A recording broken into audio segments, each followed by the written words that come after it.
Go forth and sin no more.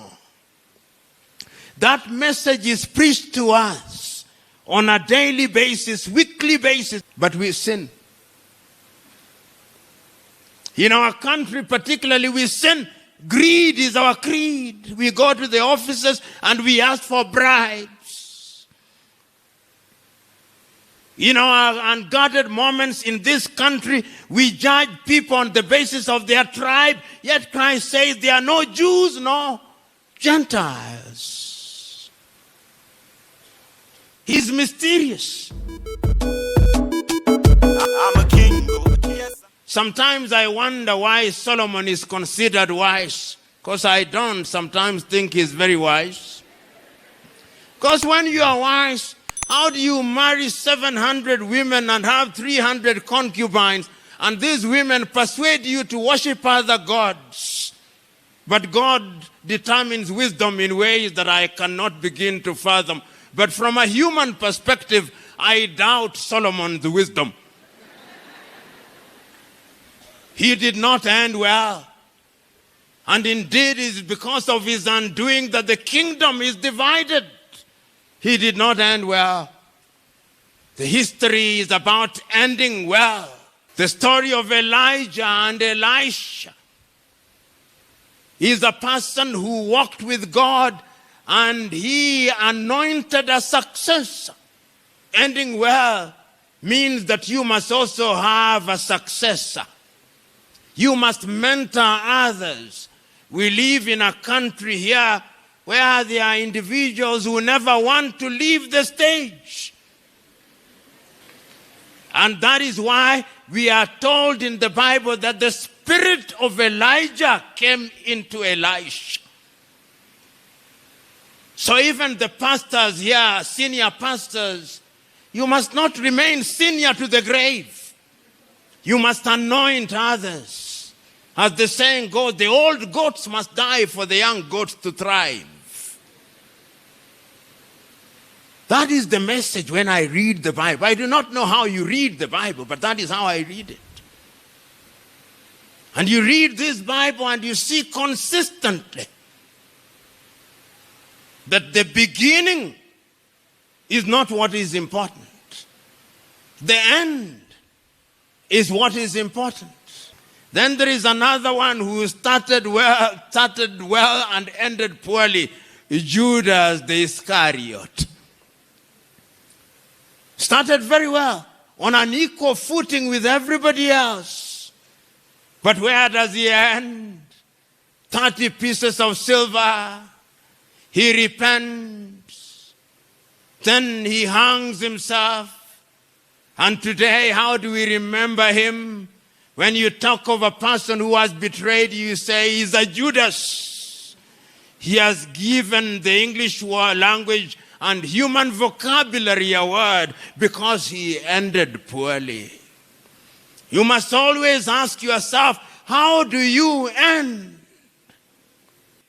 If you are to contemporize it, they would be cabinet ministers with protruding stomachs and cars with sirens. Like the Twi in Ghana say, when you run after a coward for too long, you'll meet his courage.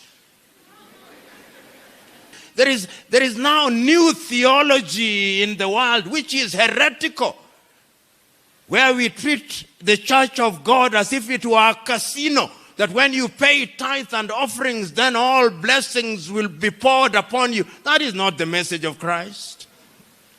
Christ is not condemning riches, no.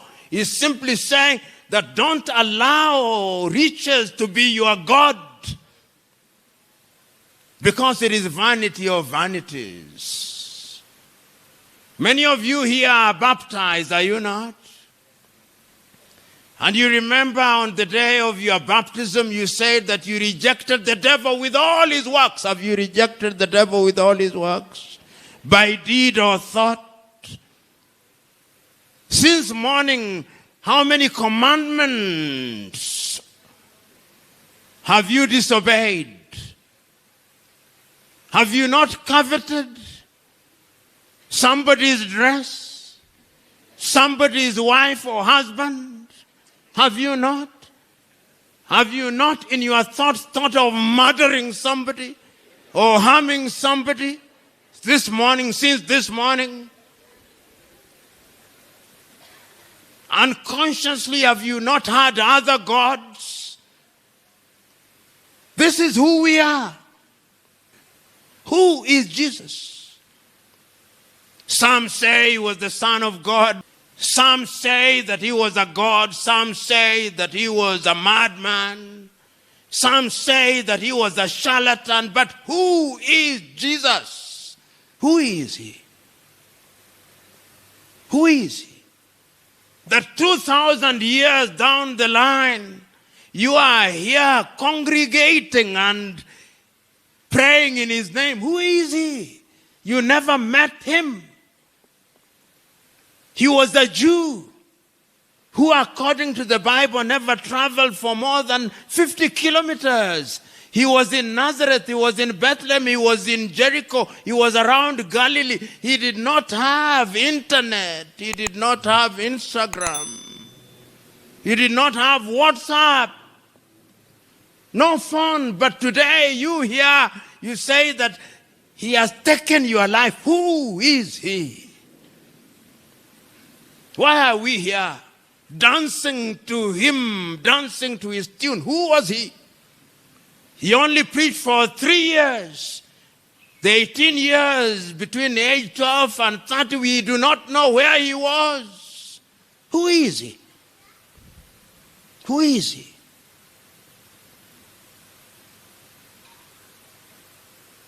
Who is he? He's mysterious. Go forth and sin no more.